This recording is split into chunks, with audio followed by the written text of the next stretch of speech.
In life, we all ask the questions, why me? Why now? And why did this happen to me? But if we are honest with ourselves, as we keep living, we realize it had to happen. Why? Fate, purpose, destiny.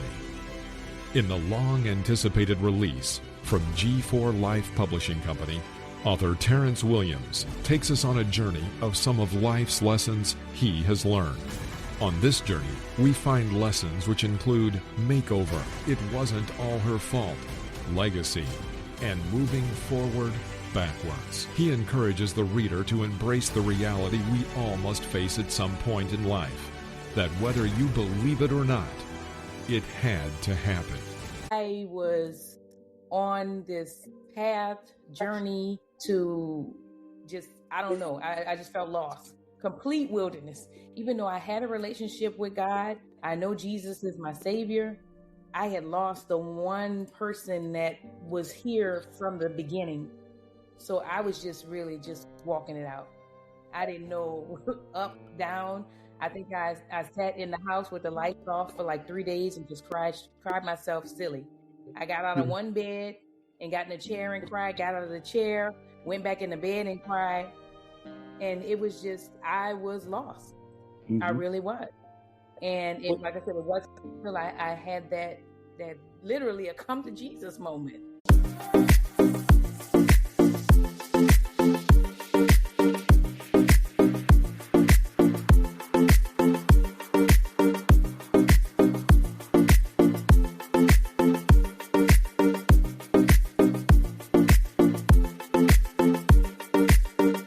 Thank you for tuning in to another episode of Grace Talks.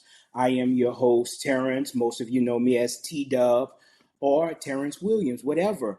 We're grateful that you've tuned in yet again. And as we continue in our series of the wilderness experience, I have such an amazing guest joining me on today. I have her bio, but because we go so far, like we go way back. Because we go so far back, it'll probably come out organically in our conversation. But I want to introduce to some and present to others the doctor. I call her Dr. T. Teneha Brown. Welcome. Finally. Thank you. Yes. Thank you so much for having me on Grace Talks. And I tell you what, the name in and of itself already speaks. So no more needs to be said. We can the doors of the church are open. I appreciate that. Grace Talks is a podcast that came to me, and basically our motto is we talk to ordinary people doing extraordinary things. And when I got in conversation with you at a very recent celebration, and you began to break some things down to me, I said, no one epitomizes what I'm trying to do and what I like to do with Grace Talks more than you do. But let's go back, if we will. Let's see. Do you recall meeting me? Woo. So the exact moment I can say it escapes me, but what I do remember, I would always see you with like Letitia and a couple others. And, you know, I saw this little round pie face. And I said, now, who is this? Maybe because you were always just your light, you just so much bigger than, you know, what you should have been. And for me, it was a 7th grade or 7th grade for you, 8th grade for me. You just were so much larger than, you know, the rest of the people that I encountered in your class. And that's not to say that, like, you know, size or anything like that, but your spirit and your aura, you know, and that's, so I was just like, you know, you were just from the day one, it was just you were a friend T, immediately. I mean, there was I got to footnote that, because for me, and I was thinking about this driving home, for me, if someone had to say, well, how would you describe Teneha? And I think for me, it's smiling face. Like, I never recall seeing you where you were like angry or in a strange emotive walk. I just I don't I'm trying my hardest to be like, oh, she thinks she's studying for this test and she don't want to be bothered. I don't ever remember seeing anything but you in a smiling face. That's man. it. That's it. Weren't you in sad? Awesome. Weren't you in sad? Yes. Okay. I was in sad. That's where we met. Okay. Because I had what I call a big sister. She was actually from my childhood church. She was a member, and then her dad moved away and became a pastor at another church. But Shauna Tilley was my big sister, as I called it. Yes. And so I got invited to a SAD meeting, and I pretty much believe that was my first encounter of you handing out something or helping to control the meeting or something going on. But from that moment, you just a burst of energy, just light, just bubbly, you know. And like I said, I don't know what happened in your life. I really don't. But to me, what God allowed to shine through was Victor. All the time. Victor. I don't know what. And then I know I'm probably skipping ahead, but then you decided to continue on to 13th grade. Yeah, everybody not gonna get that. Everybody not gonna get that, Dr. T. But right. Okay. I forget. This is not just New Orleans listeners. Let me fix that. So you decided to continue your studies and your learning curve to Xavier University.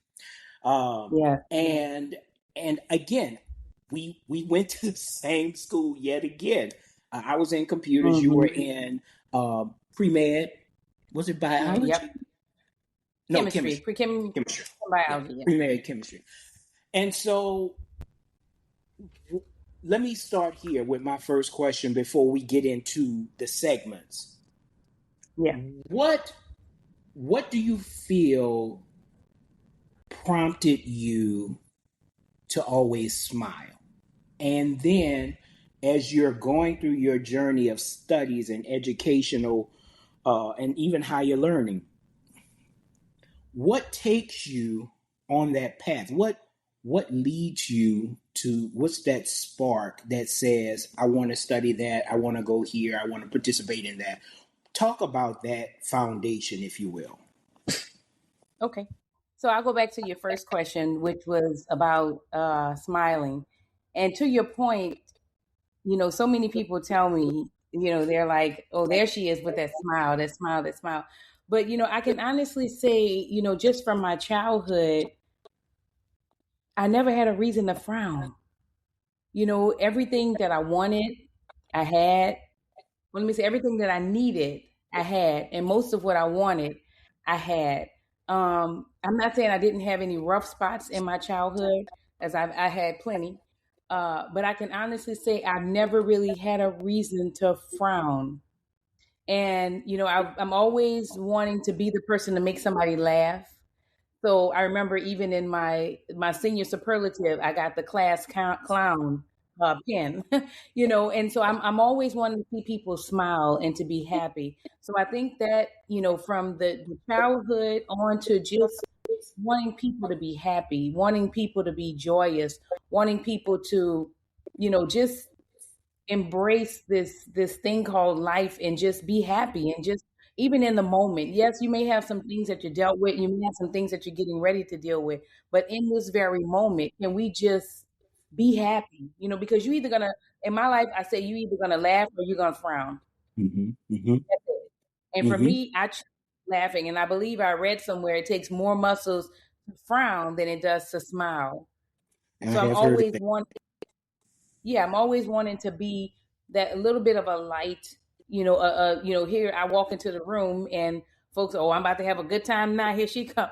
I always like being that person. I always like to be the one that you can count on to make you laugh or make you smile in spite of what your situation is. And Right. then why I chose to study pre-med kind of borders along the same line. I mean, you can look at the glass as half empty or half full. And, for me, people are going to get sick, but my thing is, let's make them better. Let's not dwell on, the thing that's hurting you or what's bad. Let's look at the bright side. Let's see, can we get you fixed up? I Mm-hmm. remember I worked as a unit clerk at a hospital in Texas. And a couple of my friends were like, girl, how can you work in a children's hospital? You see all those sick babies and so forth and so on. But for me, it was they come in sick, but how can we make them well?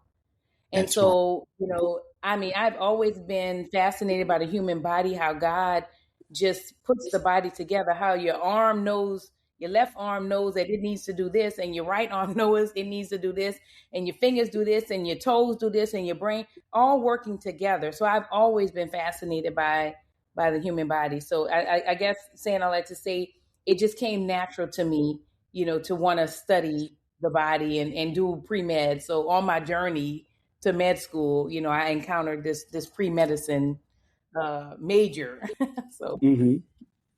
Is there something you would share that those who know you may not know about you, whether it was early on or even now? Is there one thing that we would be like, I didn't know that? Is there anything funny, I can say something that, unique, just out off the cuff? You just be like, really? Like you like cowherd? That you right, didn't. right. Yeah. So I mean, there probably is someone that knows this, but maybe not many. But I used to suck my thumb until I was 16. Like in high school, I still used to suck my thumb, and that may not seem like a big thing, but I am like, what do you like, in the 10th grade or something like that, and I still was sucking my thumb. So that's not, a lot of people don't know that. I usually use that as two truths and a lie.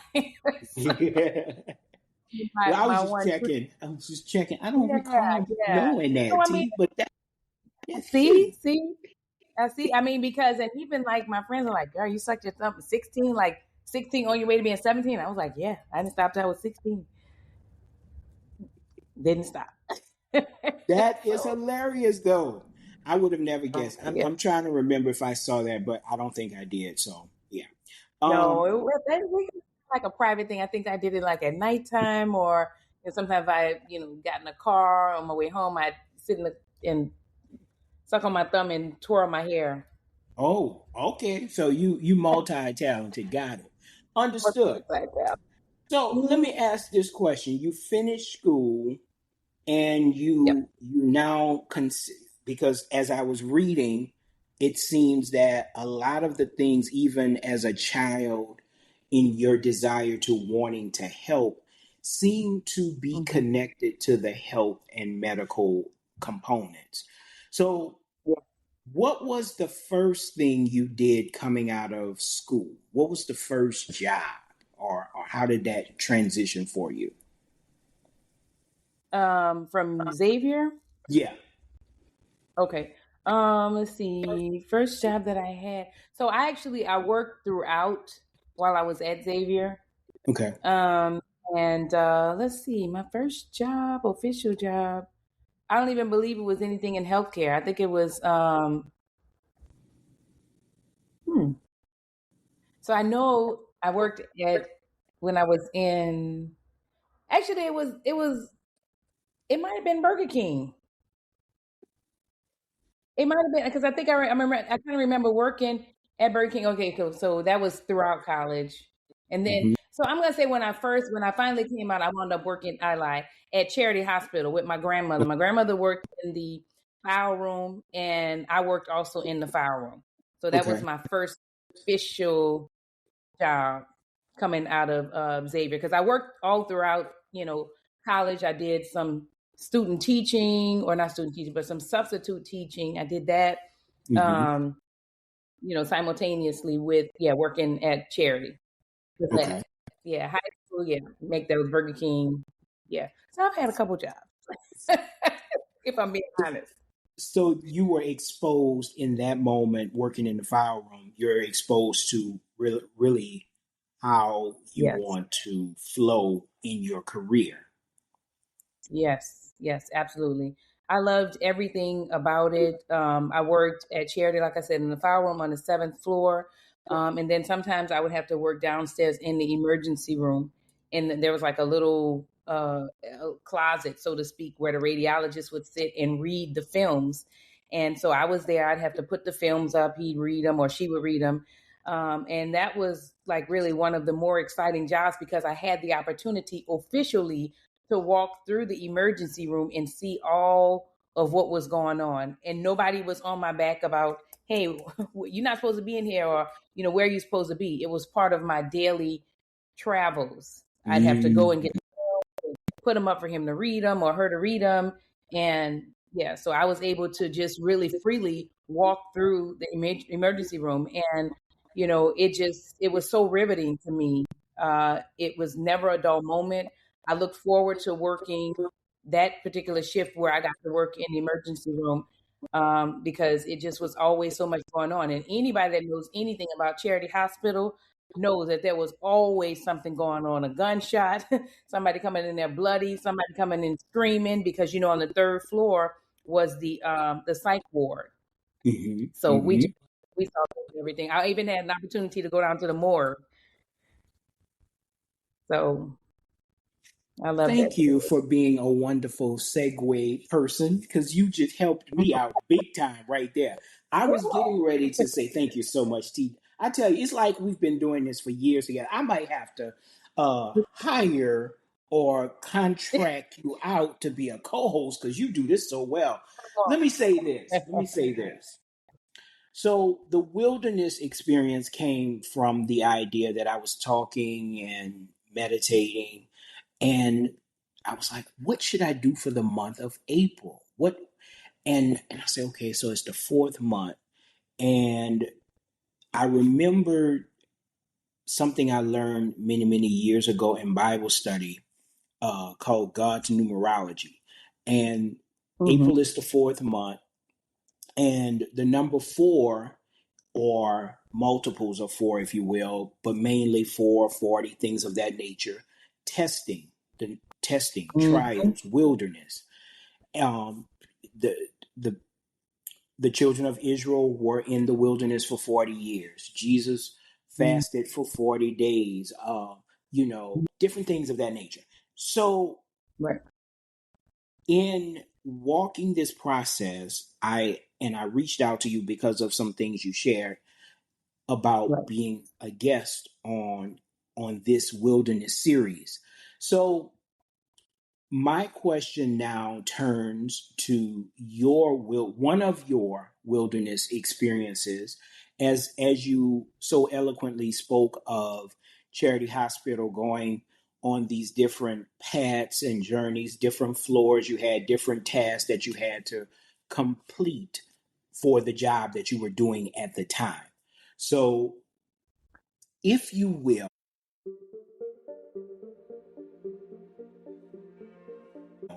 the first thing that I want to deal with in our talk is entering a wilderness experience, or entering Mm-hmm. the wilderness, if you will.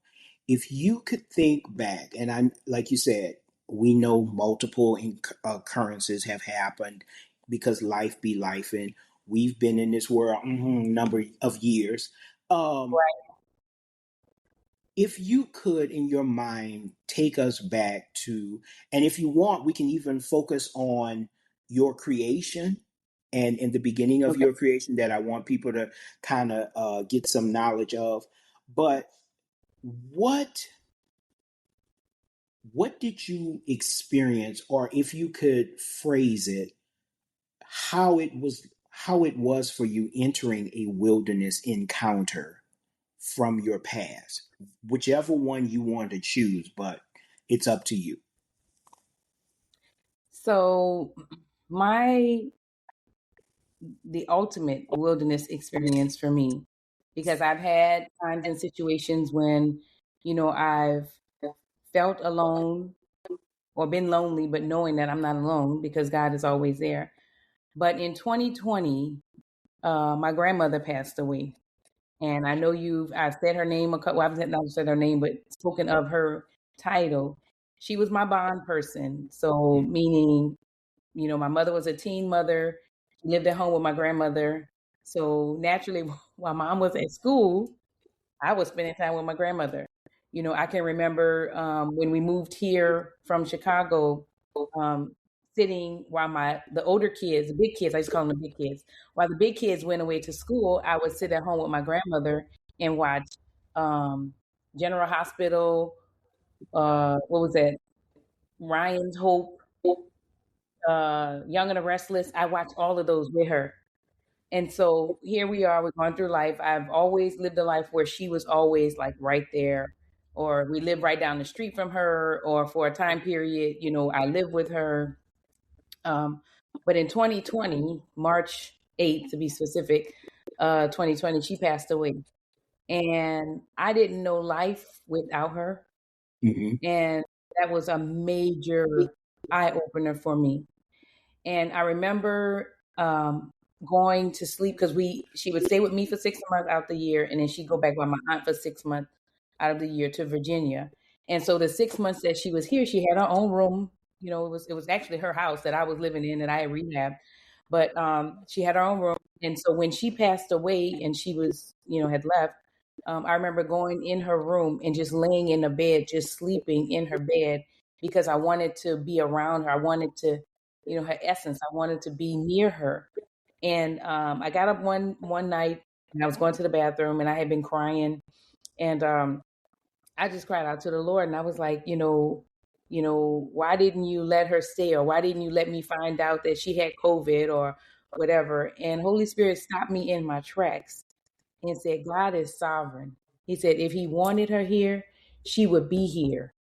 So it was in that moment, like in the scripture when it says King Uzziah died and Mm-hmm. I saw the Lord. Mm-hmm. Mm-hmm.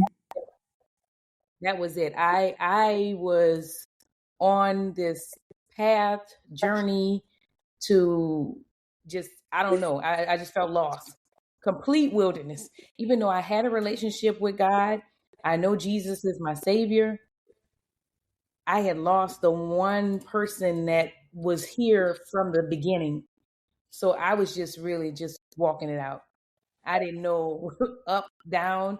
I think I sat in the house with the lights off for like 3 days and just cried myself silly. I got out of one bed and got in a chair and cried, got out of the chair, went back in the bed and cried. And it was just, I was lost. I Mm-hmm. really was. And But like I said, it wasn't until I had that literally a come to Jesus moment. we need that. Yeah. I like to tell people sometimes you don't know you're in the wilderness until comfort disappears. Yes. Oh my God. You My don't God. know what you're walking through, or you don't acknowledge it or call it or describe it as that until the comfort piece is removed. Then it's like, well, how did I Right. when did I Right. when did this happen? But it's good that you this is the one thing that I'm appreciative of, sis, and that is we his in his sovereignty, he's also faithful and merciful that he allows us to have that come to Jesus moment, to have that moment of understanding, enlightenment, unlocking, unveiling, revelation, to say, I'm here in spite of. I'm still here for you. So in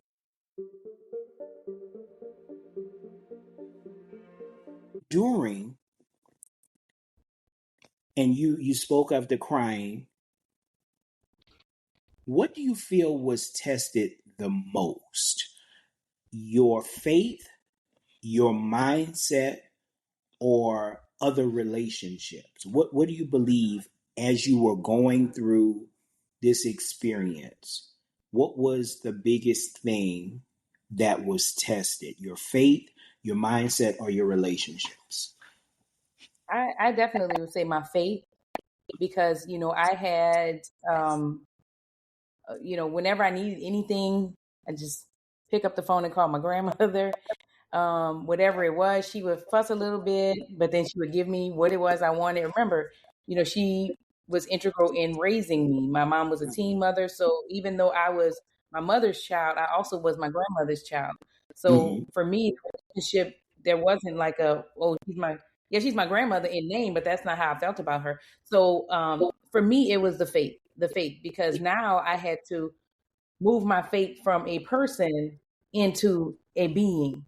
I had to, go back and say, oh yeah, I forgot. I got Jesus. I got God. Faith was now tested, because now who do you rely on? Granny's gone. And yes, I can rely on my mom or my dad, but my granny was always the go-to person. So now my rock, I had to switch over from that rock to his rock. That's it. Now that's powerful right there. That's powerful. That's holy. We're gonna sit in that for a second. Not that rock, his rock. Yes. I like that. So you endured your faith, but your faith was tested, but you endured because you recognized the importance of your faith. You recognized, and like you said, I'm assuming your mom and your grandmother both had something to do with that foundation being created, right? Absolutely. Absolutely. Absolutely. Absolutely. Mom was there. Go ahead. No, go ahead. Finish. No, I was saying mom was always there, and she's here now, so yeah, they both had lots to do with, and my dad, was very instrumental in, leading me to Christ, at an early age. I remember he had a piano, and it was an electric piano, and he had me and my aunt and a couple of my cousins. He called us the G girls. So he had us singing, you a soprano, you. After we were singing, I remember going to church with him. So there was the introduction, to Christ at an early age. I got baptized. I believe it was like 12 or so. Had to sit on the front bench. You know how they do. You can't participate in no activities till you get baptized. But I knew God was there, but I would honestly say he was kind of a little bit, where he should have been way in front of my grandmother. He was kind of a little bit in front of her. So, yeah, that my faith definitely was tested. Got a couple of questions here. Now we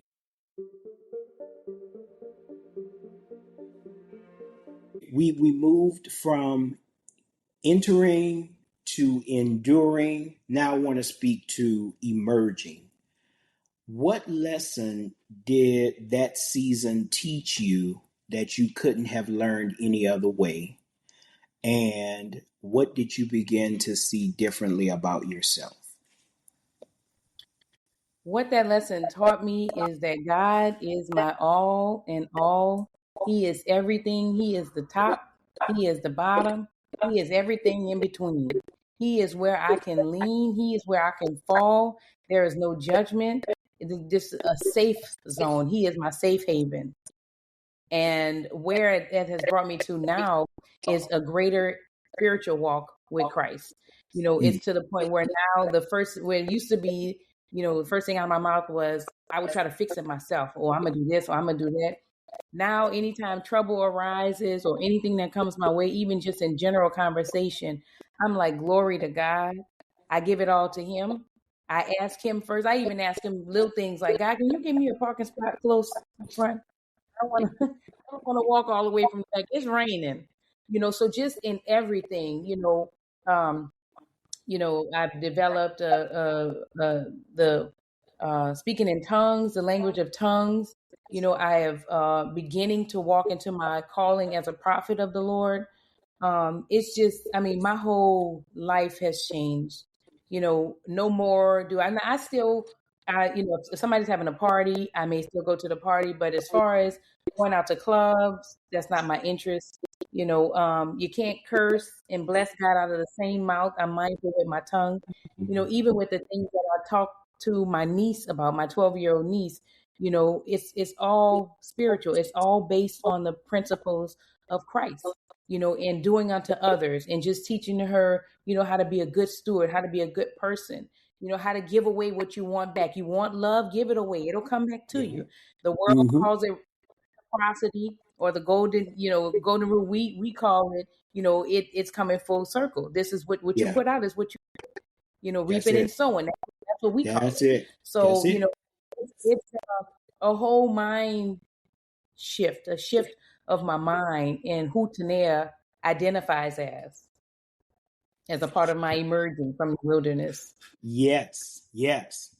Now, I wanted to read this to my fellow friends listening. A few accomplishments I am proud of are that I am a self-taught graphics designer, a patent pending inventor. I authored the provisional patent and I was the general contractor for the reconstruction my family home post Hurricane Katrina. Tell me,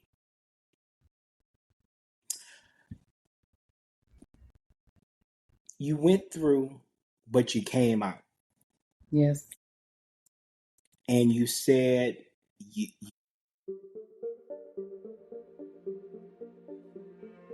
you're walking your spiritual journey out. What else has life done for you? What does life look like now? And not only that, I want to also focus on this part here. In life, I aspire to give back, pay it forward, be the hands and feet of God, and treat people the way I want to be treated. So, in reading that, can you tell the listeners what life looks like now, and how are you walking out the outcome to coming out of your wilderness experience? What is it that you're doing to give back? How are you helping others to get through their wilderness experience, more specifically women? Okay. So now that I am out of walking out of my wilderness, I know that, as I stated, we are the hands and feet of God, because he's not coming off his throne to do anything for anybody. He's going to use us as vessels to do it and get it done. So I now I literally stop and smell the roses. I'm more cognizant of things that are going on around me, always looking to insert myself into somebody's situation where they need help. Yes. I remember I was driving with a friend of mine, just an example. We were coming back from, I think I had to go do something with my phone. And she was driving and I was on the passenger side. I saw this guy that looked like he took a fall, and he had a walker, and his head was bleeding. The back of his head was bleeding. So before she could even stop the car, I was like, stop the car, stop. Before she could even put the car, put the brakes on the car, I hopped out and immediately went to go help this man. Now, I didn't know anything about him, about his situation, why he was bleeding, anybody was chasing him. Did he just fall? Is he drunk? Nothing. And especially in this world of, this Trump America that we're dealing in right now, You just have to be very mindful when you approach people. Yeah. And so I just went with reckless abandon and went straight to. So, it's nothing to see me hop out of my car, pull over to go and help somebody. If I see somebody that's stalled, especially a female, I'm gonna, get out of my car and say, "Hey, are you okay?" That's what I am, and that's what I embody, being a helper of people. Mm-hmm. Because the song that says, if I can help somebody along the way, my living will not be in vain. So it doesn't matter if I accomplish, 2 doctorates, 3 doctorates, masters, or a certain level of fame, or bank account is with all these zeros behind it. As long as I'm helping somebody in my day-to-day life, that's what Mm-hmm. matters to me. I never have to get paid for anything. If I can just help somebody as I go along, in what I'm doing. And so in that, I'm also helping women with the, as you stated, I am a patent pending um, inventor. The device is called the Veggie Plug, and we as women, our uh, vagina has a flora of its own. It's its own little, like a city, so to speak. And Mm-hmm. once the pH is thrown off, then you have a myriad of problems that can arise. And so the Veggie Plug, if you think of an earplug, but for your vagina, you basically would insert the Veggie Plug into the vagina prior to showering or bathing, and it prevents anything from getting inside of there. Now, that's not me. That's all God. That's Okay. not my idea. Okay. All Him. The name, what it was supposed to look like, how it's supposed to work, that's all Him. So I give it all back to Him.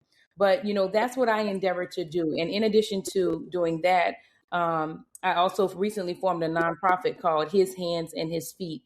And we do exactly that. So we have little baggies of food. There's like food, dentistry, equipment, and not equipment, but like toothbrush, floss, a little snack, and a $5 gift card for them to go and get something to eat. So these people that I see along the street that say we'll work for food, I mean, I know that we're going to always have homeless people with us. However, if you can just do something to help them, just, share a kind word, a kind thought, here, it's just a baggie of goodies that we Yeah. can give them and pass along the way. So, that's what the foundation endeavors to do right now on a smaller scale. Eventually, I would like to branch it off into helping to rehome some individuals, or helping to get them food, not just feeding them under the bridge once or twice when you got extra food, but actually addressing the need, the mental health need, the food insecurity, the homelessness issue,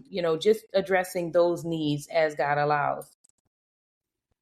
Gee, you doing a lot. Are you still in school, or are you working? What is happening now? No, yeah, so I actually work at for a food bank, Second Harvest Food Bank, right here Mm-hmm. in Harahan. And so I do have the privilege every month of going out and helping to serve over 19,000 individuals in the East and in the West Territory. So the East would be here in the greater New Orleans area, and the West would be like Lafayette, Lake Charles, Houma, Okay. that Okay. area. So we serve over 19,000 individuals every month. You have to be at least 60 and some other requirements. But, that's my pleasure. All of those seniors are my grandmothers, my grandfathers, my uncles, my aunts, Mm-hmm. my Mm-hmm. cousins. It really bothers me the way we treat our elders. We basically kind of shove them to the back of the bus. We basically, as far as healthcare, they got to fight for healthcare. Some of our seniors, they tell me they don't know if they're going to eat or do they get their medicine. And Right. that really just, it gets to my heart, because they have given so much of themselves. They have raised us. Sometimes some of them have even raised our children. They've raised children that are not their own. And this is the Yeah. way we repay them at the end Yeah. of, towards the end of their life. So, but no, I'm working on getting my master's. And then definitely I'm going to med school right there at Xavier. So tell them, get ready for me, because I'm coming. Okay.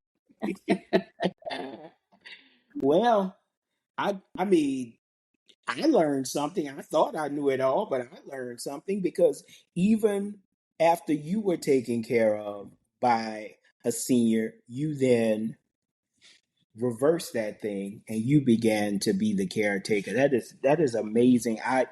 I didn't even know about the nonprofit work. I am so grateful to know.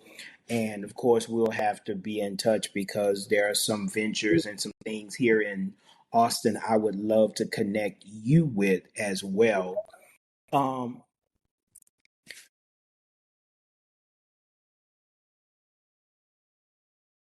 we have come to a portion in our episode called the grace moment. This is very important and very dear to me. Um, First of all, thank you for everything that you've shared, all of the details, all of the encouragement.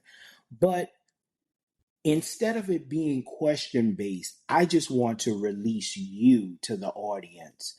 The grace moment is usually that moment where our guest comes and they say, listen, this is your takeaway. If you don't remember nothing else I said, remember this quote, remember this inspirational, remember this scripture, remember this cliche, whatever, a reading, a poem, whatever it is that hits your spirit, we want you to feel free to flow. So I'm going to step on out the way and you take however much time you and the Lord need and do what you do. All right. This Yes. this is the grace moment. So for me, it would be just simple. Like Nike says, just do it. I'm going to say never stop. Never stop. Never stop giving. Never stop loving. Never stop being. Never stop paying it forward. You know, some people think because you get a certain age that you shouldn't do a certain thing. But Vera Wang started her career at 40, and look where she is now. Rodney Dangerfield, 46. The guy for KFC, 65 years old. We have, and then if you want to even look something that's a little closer to home, McDonald's, he was 52. And then we can even talk about Sarah and Abram, 90. They had a kid. So my thing is never stop, never stop. Whatever your passion is, whatever you inspire or aspire to do, just do it and keep pushing until you get to that point. Never stop. Don't let anyone despise small beginnings. Don't let anyone tell you you're too old or you're too this or you're too that. Just do it. My Just do it. Never stop. Just do it. well, again, I'm grateful, and you don't. I'll tell you in our time alone just how much I'm appreciative and how you've blessed my heart. But if it's a woman, a senior community, um, a graduate school, a nonprofit. I don't want to say nonprofit. I want to say a supporter of nonprofits would like to Okay. reach out to you for any of your ventures. Can you tell our audience as well as those persons how they can communicate with you, how they can follow you, how they can keep up with you, how they contact you, anything of that nature? Sure. On all social media, Facebook, Instagram, TikTok, I am Veggie Plug, just Veggie Plug, VAGIPLUG. And then you can get to me. And then for the nonprofit, it's his hands and his feet.org. And if you just want to just get to me generally, I'm Teneha G. Brown. You can www.tenehagBrown.com. And Okay. that's where I am. For is there a phone number connected to either of the events or the activities that they can also call for direct contact? Sure. Yeah, absolutely. Absolutely. My number is 504-814-0065. 504-814-0065.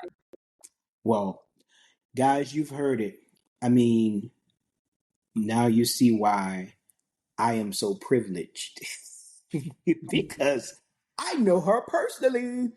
Um, one of the best people in the world that you could ever meet, Wow. encounter, connect with, and she's going to have to tell me to leave her alone because now that I know all of the gifts, I'm tapping in. I'm serious. I do an online Bible study, and Oh, sometimes I just want a friend to bounce off of. And now I have just the person that I'm be like, hey, what you got to that's right. say about this?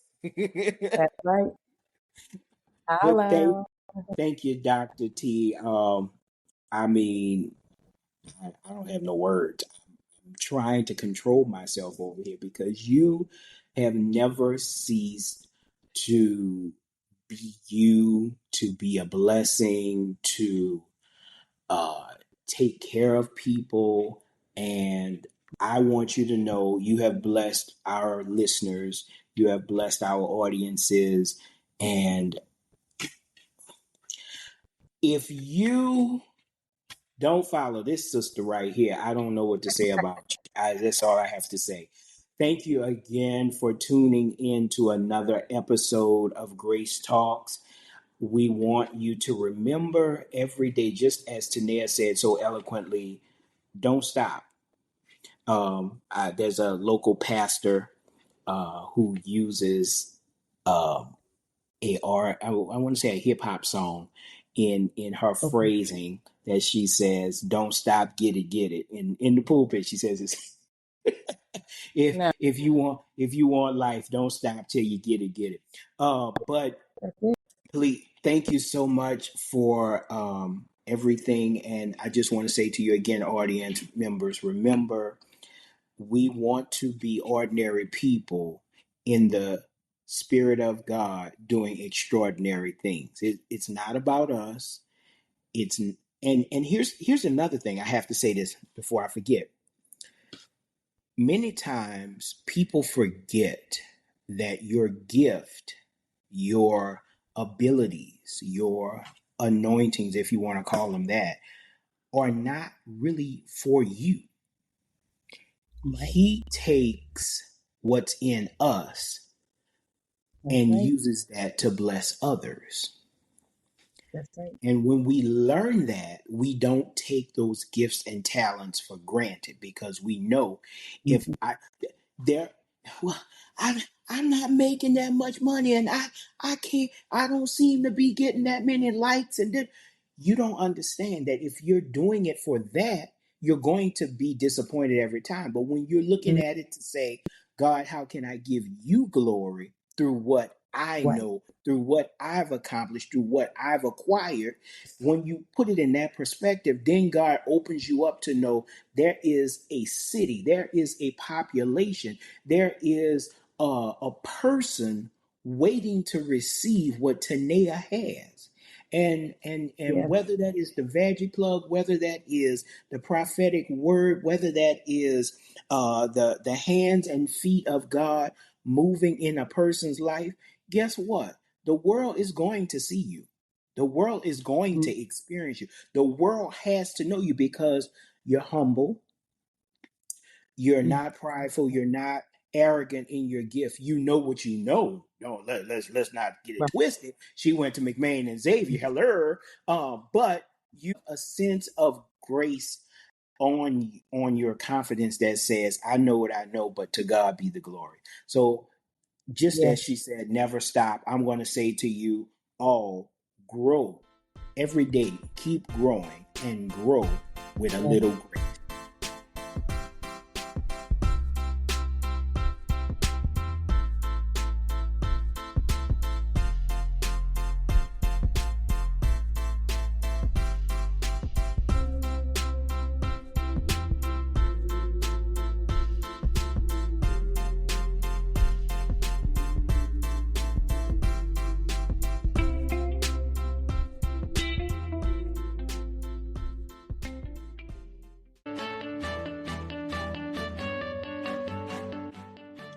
If you have a question or would like us to discuss a specific topic, Grace Talks wants to hear from you.